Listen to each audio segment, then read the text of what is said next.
వెతలు తీరును, కృపలు దొరుకును, సాటి లేనిది యేసుని నామం. యేసునామమే మధురం, మదిలో తలచిన ధన్యం. యేసునామమే మధురం. నందు ప్రియ దేవుని బిడ్డలారా, ఈ దినం ఆగస్టు మాసము మొదటి దినం, ఆగస్టు మాస ప్రారంభం.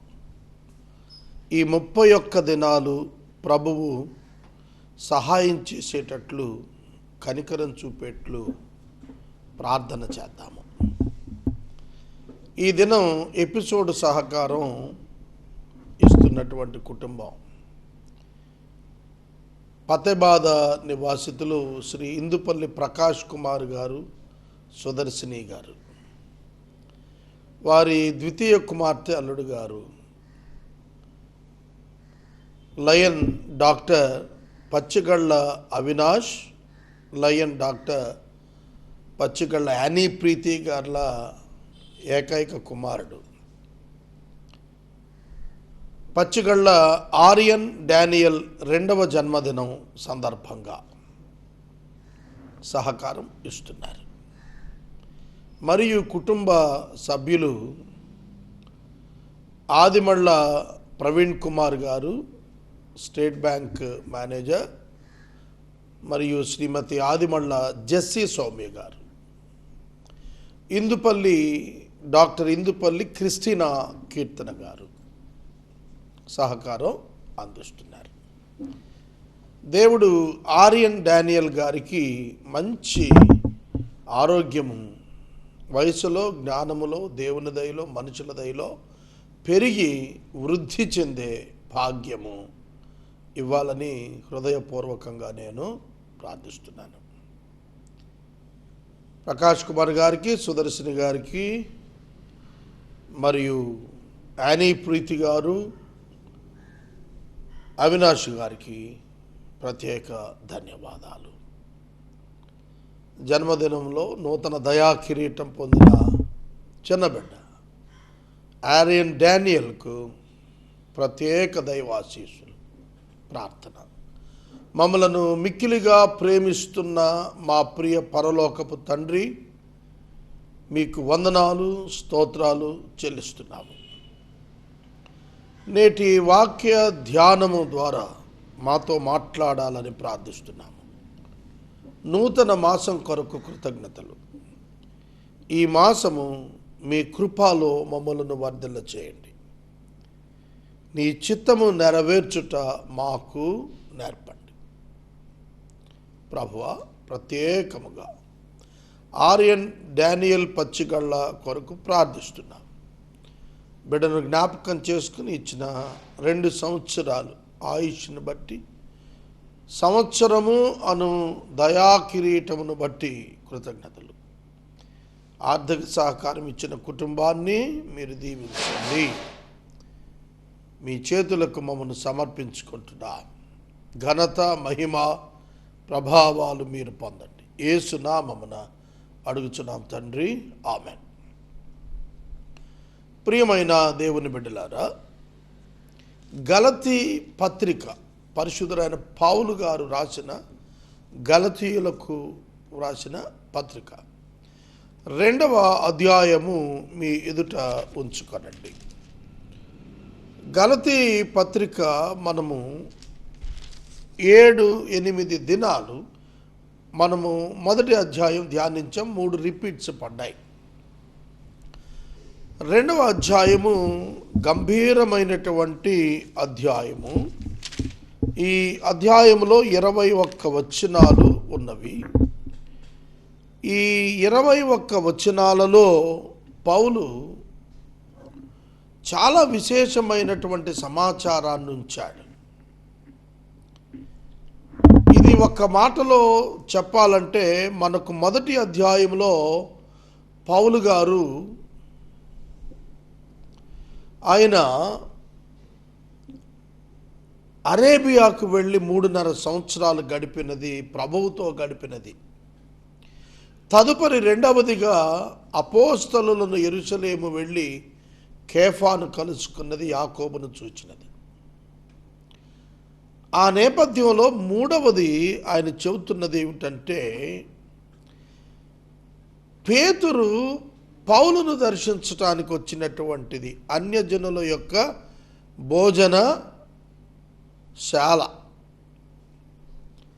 అన్యజనులు రక్షించబడిన వారు భోజనానికి కూర్చున్నప్పుడు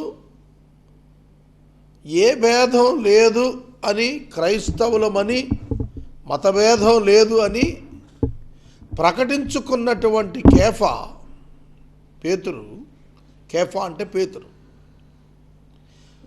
యాకోబు యొద్ద నుండి వచ్చిన శిష్యులకు జవాబు చెప్పాలేమో అని భయపడి వెనుతిరిగి వెనక్కి వెళ్ళిపోయిన సందర్భం. పౌలు పేతురును అక్కడ నిలదీసి గద్దించినటువంటి వివరణ ఇందులో ప్రధానంగా కనిపిస్తుంది. ఇందులో కొంచెం లోతుగా ఆలోచించాల్సిన విషయాలు ఉన్నవి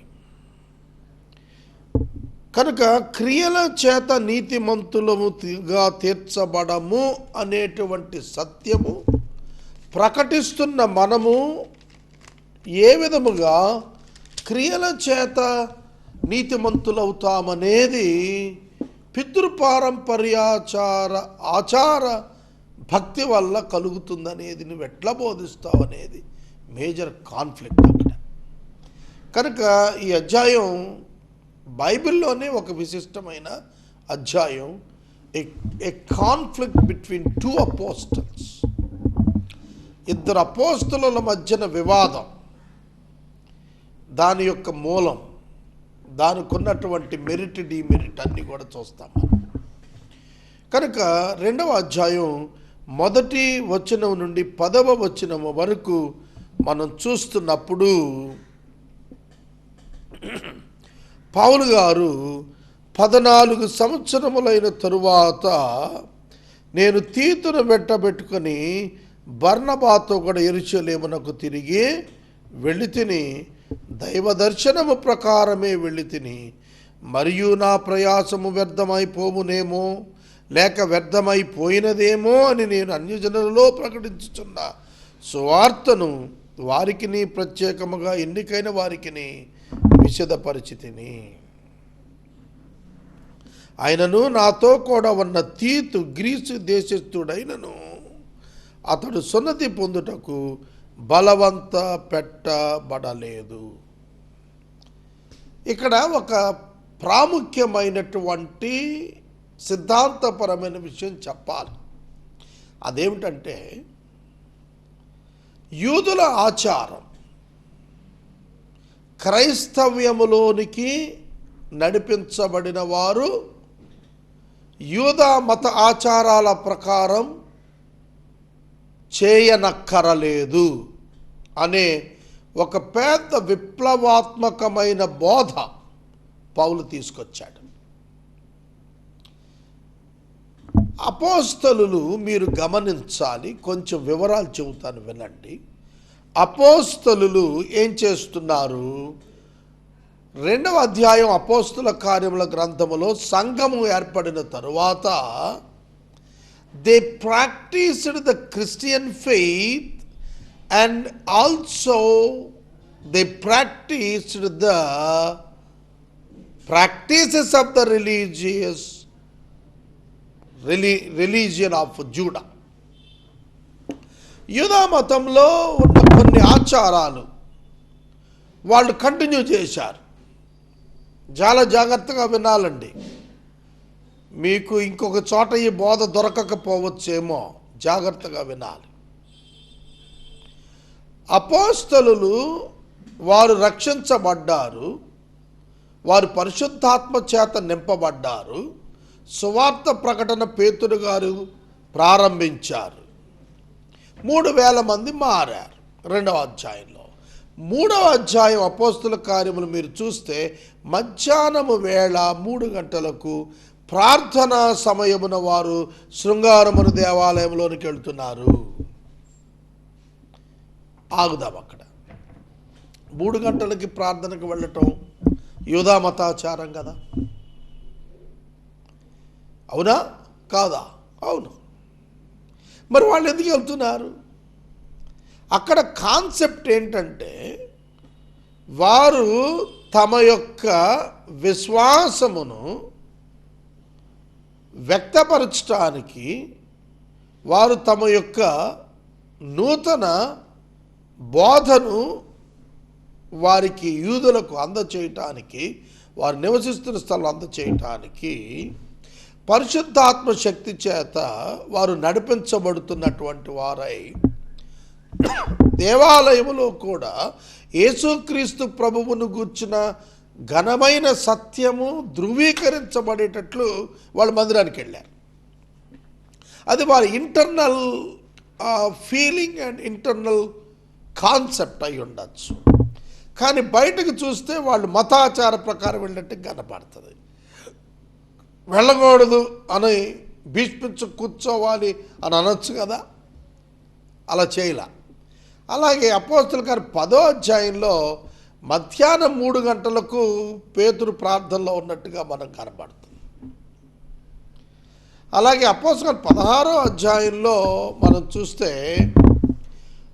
ప్రార్థనా సమయమున తుయతైరా పట్టణస్థురాలు లూదియా అక్కడ నదీ తీరాల ప్రార్థన కూడుకున్నట్టుగా కనపడుతుంది. ఇలా కొన్ని సందర్భాలు అపోస్తలులు నూతనంగా వారు మిషన్ ప్రారంభించినప్పుడు, వారు ప్రారంభించిన మిషన్ యూదయ ప్రాంతాల్లో ప్రారంభించి నడిపించి సంఘం పెరిగి విస్తరించే వరకు ఉన్నారు. కాబట్టి అక్కడ యూదా మతపరమైనటువంటి కొంత ప్రాక్టీసెస్ను వాళ్ళు కొనసాగించినట్టుగా కనబడుతోంది. సో పౌలు అన్యజనుల మధ్యకు వెళ్ళిపోయాడు కంప్లీట్గా. కానీ పేతురు మిగతా అపోస్తలులు యూదుల మధ్య పరిచర్య చేశారు. కనుక వాళ్ళు యూదులను ప్రభువులోకి తీసుకుని రావటం కోసం వారిని రీచ్ అవటానికి వారి యొక్క రిలీజియస్ సిస్టమ్ని కొంత వాళ్ళు గౌరవించి వాళ్ళు నడిచారు ఆ బాటలో కొంతకాలం. ఆ నేపథ్యంలో పౌలు గారికి మరియు అపోస్తలులైనటువంటి వారికి, మిగిలిన వారికి మధ్యలో ఈ కాన్ఫ్లిక్ట్ రేజ్ అవటానికి ప్రధాన కారణమైంది. మీకు ఇంకా కొంచెం లోతుగా చెప్పాల, క్రైస్తవ్యము ఎప్పుడు ఉనికిలోనికి వచ్చింది? ప్రారంభానికి వచ్చింది. పేతురు భక్తుడు తన మొదటి ప్రసంగము యెరూషలేములో పెంతెకొస్తు పండుగ దినాన చేసినప్పుడు సంఘం ఏర్పడింది. అది ఎవరు? యూదులే. 3000 మంది యూదులే. ఇప్పుడు కొంచెం వెనక్కి వెళదాం. ఆదికాండం 11వ అధ్యాయం ముగింపున అబ్రహామును దేవుడు పిలిచిన మొదలుకొని మలాకీ గ్రంథం వరకు యూదా చరిత్ర మనకు కనిపిస్తుంది. యూదుల జాతి చరిత్ర కనిపిస్తుంది. ఈ యూదుల జాతి చరిత్ర మీరు చూస్తే దేవుడు ప్రపంచంలో యూదులను ప్రత్యేకంగా ఇజ్రాయేలీలను ఏర్పాటు చేసుకుని వారిలో నుండి రక్షకుడిని తీసుకొచ్చాడు. ఆ రక్షకుడిని తృణీకరించినందున ఈ రక్షణ సర్వలోకానికి వెళ్ళేటట్లుగా దేవుడు సహాయం చేశాడు. ఆ నేపథ్యంలో యూదా మతం నుండి వచ్చినటువంటి వారే అపోస్తలులందరూ కూడాను, ఇంక్లూడింగ్ జెంటైల్ అపోస్తలుగా తనను తాను చెప్పుకున్న పౌలు గారు కూడాను యూదుల్లో నుండి వచ్చిన వాడే, బెన్యామీను గోత్రం. కాబట్టి యూదా మతములో నుండి క్రైస్తవ మతం వచ్చిందనే ఒక నానుడి సమాజంలో ఏర్పడి ఉంది. కానీ ఇటర్నల్ ప్లాన్ ఆఫ్ గాడ్లో యూదా ఒక మతం కాదు. యూదా చాలా జాగ్రత్తగా, a life style to follow the Lord Jesus Christ. That is the motive behind the book Old Testament. పాత నిబంధన గ్రంథం అంతటి వెనక మూలం ఏంటంటే రక్షకుడైన యేసును వెంబడించుటకు సిద్ధం కావలసినదిగా యూదా జాతి అంతటిని కూడా సిద్ధం చేశాడు దేవుడు. But they rebelled against God by killing Jesus Christ. యేసుక్రీస్తు ప్రభువును చంపటం ద్వారా, తిరస్కరించడం ద్వారా the rebelled against the lord. అది దేవుడు ముందస్తుగానే ఎరిగి ఉన్నాడు. సర్వజ్ఞానమున భవిష్యత్ జ్ఞానమున దేవుడు అది ఎరిగినటువంటి వాడై ఆయన ప్రణాళికలోనే కృపాకాలాన్ని సంఘం నిమిత్తం ఏర్పాటు చేశాడు. కనుక క్రైస్తవ్యము యూదా మతము, మహమ్మదీయ మతము లేదా ఇస్లామిక్ బ్యాక్గ్రౌండ్ కంప్లీట్నెస్ ఫ్రమ్ ఇష్మాయలైట్స్ అక్కడి నుంచి వచ్చినట్టుగా చెప్పినా కూడా Christianity is the plan of God, eternal plan of God and the revolution of God in its own time. దేవుని యొక్క ప్రత్యేకమైన ప్రణాళిక క్రైస్తవ్యము తగిన కాలమున దేవుని చేత అనుగ్రహించబడింది. కాబట్టి it's the history of Christianity అనే పదం వచ్చినప్పుడు we should not mingle Christianity with the Judaism. మీకు ఇక్కడ కన్ఫ్యూజన్ అనిపించవచ్చు. మనం క్రైస్తవ్యము యొక్క ఉనికిగా చూడాలి. యూదా మతం సంబంధిత లేదా బై ప్రోడక్ట్, అనుబంధ ప్రోడక్ట్ కాదు క్రిస్టియానిటీ. ఇది చాలామంది ప్రపంచంలో ఇప్పటికీ ఎరుగక ఇది పరాయి దేశ మతం అని మాట్లాడతారు. ఇది ఇక్కడ పుట్టలేదని మాట్లాడతారు. ఇది పుట్టడం కాదు, ప్రారంభం. కనుక ఈ యూదా మతం యొక్క ఇన్ఫ్లుయెన్స్ అపోస్టల్స్ పైన ఉంది ఖచ్చితంగా. ఎందుకంటే వాళ్ళు నివసించిన కాలము, వారి యొక్క బ్యాక్గ్రౌండ్, వారు వచ్చినటువంటి పరిస్థితులు అన్నీ కూడా అవే. అందువలన మొదటి సంఘము, ఆది సంఘము అపోస్తలుల కాలములో చాలా స్ట్రగుల్ పడ్డారు to establish their faith, a new faith in God. ఒక నూతన విశ్వాసము, వారి నూతన నిబంధనకు చెందిన దాన్ని వాళ్ళు ప్రజెంట్ చేయడానికి చాలా స్ట్రగుల్ పడ్డారు. ఒకటి సున్నతి విషయం. ఉదాహరణ, సున్నతి విషయం, సున్నతి లేకపోతే యూదుడు కాడు. కాబట్టి అన్యజనులలో రక్షించబడిన వారు సున్నతి పొందాలి అని వారికి ఉన్న రిలీజియస్ నాలెడ్జ్ని బట్టి ఆ రోజున చాలామంది భావించారు. అయితే పౌలు చెప్పినది ఏమిటంటే సున్నతి బాహ్య సంబంధమైనది కాదు, అంతరంగ సంబంధమైనది. That is Christianity. మారు మనస్సు నిజమైన సున్నతి. భౌతికంగా ఫిజికల్గా సున్నతి చేసినా చేయకపోయినా చర్చికి సున్నతికి సంబంధం లేదు. యూదులకు మాత్రమే సున్నతికి సంబంధం తప్ప క్రీస్తు సంఘానికి భౌతిక సున్నతితో సంబంధం లేదు. ఎందుకంటే the foundation of the Christianity based on the faith on Jesus Christ alone, not on any physical things. ఏ విధమైన భౌతిక అంశాలపై కాక యేసుక్రీస్తు నామమునందలి విశ్వాసము మీద మాత్రమే క్రైస్తవ్యము యొక్క పునాది ఉన్నది. కాబట్టి 10 commandments కాదు. The chapter of 10 commandments was over. It is finished. It's no more. ఇది అర్థం కావాలి. అది అర్థం కాకపోతే క్రైస్తవ్యం అర్థం కాదు. క్రైస్తవ్యం అర్థం కాదు. కనుక ఓల్డ్ టెస్ట్మెంట్లో ఉన్నటువంటి ప్రిన్సిపల్స్ అన్నీ కూడాను వాటి యొక్క బేసిక్ కాన్సెప్ట్ క్రిస్టియానిటీ అప్లై చేస్తుంది, అంతేగాని భౌతిక అంశాలు కాదు. ఉదాహరణకి విశ్రాంతి దినాచారము, యూదులకు అది కంపల్సరీ, 4వ ఆజ్ఞ. కానీ యేసుక్రీస్తునందు మనం నిత్యము విశ్రాంతి కలిగి ఉన్నాము. విశ్రాంతి దినం మనకు అప్లై కాదు, చర్చ్కి అప్లై కాదు. తర్వాత పాత నిబంధనలోని అక్షరార్థమైనటువంటి ఆజ్ఞలు భౌతిక సంబంధమైన విషయాలతో ముడిపడి ఉంటే, క్రొత్త నిబంధనలో ఆ భౌతిక అంశాల యొక్క ప్రిన్సిపల్ ఉన్నదే నీతి, అది న్యూ టెస్ట్మెంట్లో అప్లై అవుతుంది. ఉదాహరణ, నరహత్య చేయకూడదు. ఫిజికల్గా ఎవరినైనా చంపితేనే ఓల్డ్ టెస్టిమెంట్లో నరహత్య కింద వస్తుంది. కానీ న్యూ టెస్టిమెంట్లో attitude to kill or your desire to kill, అది కూడా దేవుడు పాపంగా ఇచ్చాడు. So sin relates with the heart, not with the activity. So it relates with the nature of a human being. పాపము మానవ హృదయానికి చెందింది కనుక హృదయము ప్రకారంగా తీర్పు.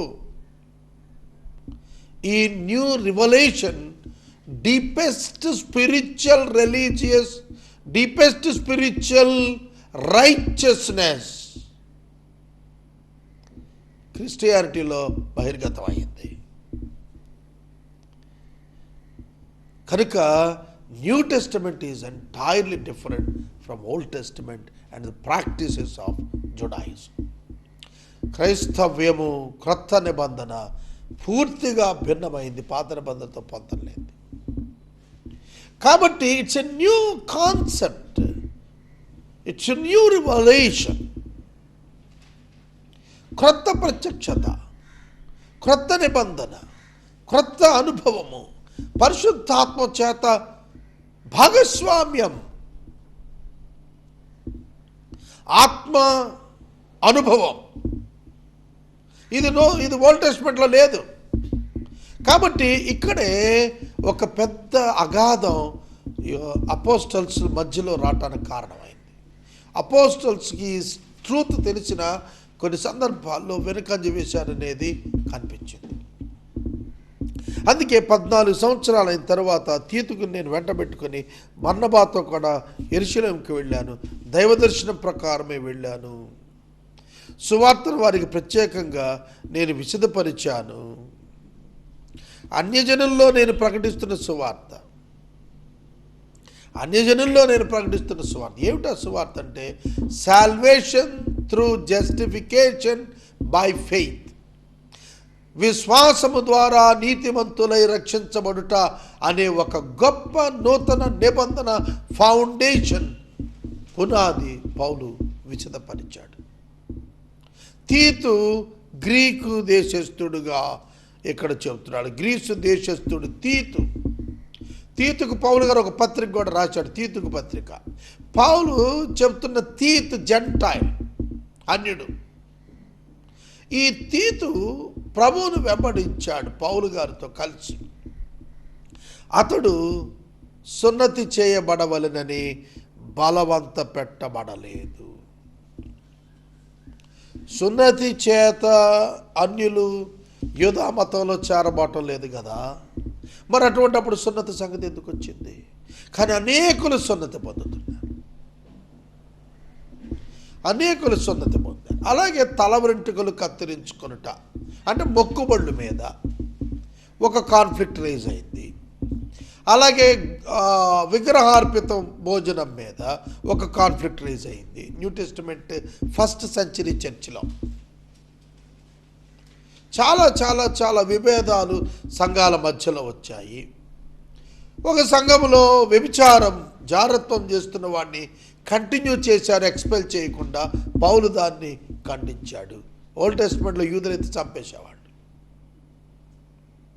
కనుక ఒక విధంగా మనం చూస్తే అపోస్తల కార్యంలో సంఘము ఇటు ఓల్డ్ టెస్టిమెంట్ ప్రాక్టీసెస్కి న్యూ టెస్టిమెంట్ యొక్క ఫెయిత్కి మధ్య గొప్ప సంఘర్షణ అపోస్టల్స్ ఎదుర్కొన్నారు. అది స్థానిక సంబంధమైనటువంటి ఆచారాల విషయంలో రేగిన వివాదాలు. ఇప్పుడు వరల్డ్ వైడ్ అయిపోయింది క్రిస్టియానిటీ. ఇప్పుడు ఇండియాలో ఒక మాట చెప్పి నేను ముగిస్తా. ఇండియాలో ఇప్పుడు అదే ప్రశ్న.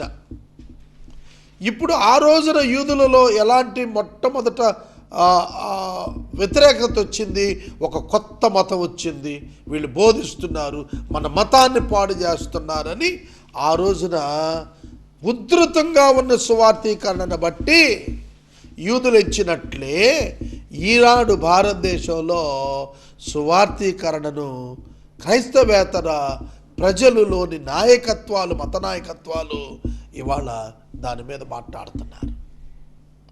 Because they didn't understand the basic principles of Christianity and the foundation of the faith of the Christians.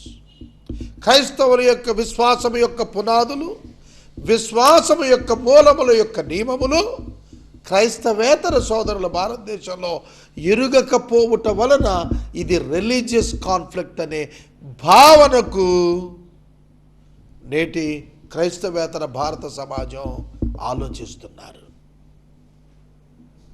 కాబట్టి దాన్ని పౌలు గారు ఏ విధంగా అయితే థియలాజికల్గా ఎక్స్ప్లెయిన్ చేశాడో అలాగున మతాచారం ఎరిగిన భారత క్రైస్తవేతర ప్రజలకు పౌలు వలె లేచి నిలిచి క్రైస్తవ సంఘం విశ్వాసం యొక్క పునాదైన క్రీస్తుని గురించి తెలియచెప్పాలి. కనుక ఆచార సంబంధమైన భక్తి కాదని పౌలు ఏ విధంగా ధైర్యముగా యూదులతో మాట్లాడి తీతును సున్నతికి బలవంత పెట్టలేదో, యూదులు అంగీకరించరు సున్నతి లేకపోతే, అయినా సరే పౌలు తీతును ఎట్లా అయితే క్రైస్తవ్యంలో హీ ఈజ్ రైట్ అని నుంచోబెట్టాడో అలాగున క్రైస్తవ్యాన్ని భారతదేశం నిలబెట్టబడినప్పుడు we can win the people for Christ. అప్పుడే మనం ప్రభువు కొరకు అనేకులు సంపాదించగలుగుతాము. 4వ వచనము రేపటి వాక్య ధ్యానములో ధ్యానిద్దాం. నేటి వాక్య ఉపదేశానికి సహకారం ఇచ్చిన కుటుంబము ఏలూరు ఫతేబాద్ నివాసితులు శ్రీ ఇందుపల్లి ప్రకాష్ కుమార్ గారు, శ్రీమతి సుదర్శిని గారు, వారి మనమడు మరియు 2వ కుమారుడు అయిన పచ్చిగళ్ళ ఆర్యన్ డానియల్ గారి జన్మదినం సందర్భంగా ఈ దినం ఎపిసోడ్ సహకారం ఇచ్చారు కుటుంబ సభ్యులు ఇందుపల్లి ప్రకాష్ కుమార్ గారు, సుదర్శిని గారు, ఆదిమళ్ళ ప్రవీణ్ కుమార్, జస్సి సౌమ్య గారు, పచ్చిగళ్ళ లయన్ డాక్టర్ పచ్చిగళ్ళ అవినాష్ గారు, లయన్ డాక్టర్ యానీ ప్రీతి గారు, ఇందుపల్లి క్రిస్టినా కీర్తన గారు సహకారాన్ని ఇస్తున్నారు. ఆర్యన్ డానియల్ కొరకు ప్రార్థింపమనివి ప్రార్థన. మమ్మల్ని మిక్కిలుగా ప్రేమిస్తున్న తండ్రి వందనాలు. ఈ దినం వాక్యము కంప్లీట్ థియలాజికల్ సబ్జెక్ట్ విశ్వాసులు అర్థం చేసుకోవడం సహాయం చేయమని ప్రార్థిస్తున్నాం. యూదా మతము నుండి క్రైస్తవ్యము ఉనికి రాలేదనే ఒక ప్రధాన సత్యము, ప్రపంచమంతటికీ చెందిన క్రైస్తవ్యమును గుర్తెరుగుటకు మానవుల కొరకు దేవుడు చేసిన నూతన నిబంధనను కేవలం యూదులకే ముడిపెట్టకుండా చూడగలిగే భాగ్యము నేటి క్రైస్తవ సంఘానికి మనం ప్రార్థిస్తున్నాం. ప్రత్యేకంగా ఆర్యన్ డానియల్ గారి కొరకు ప్రార్థిస్తున్నాం. గొప్ప మిషనరీ వైద్యునిగా బిడ్డను అభిషేకించమని విజ్ఞాపన చేస్తున్నాం. మీ చేతులకు మమ్మల్ని సమర్పించుకుంటాం.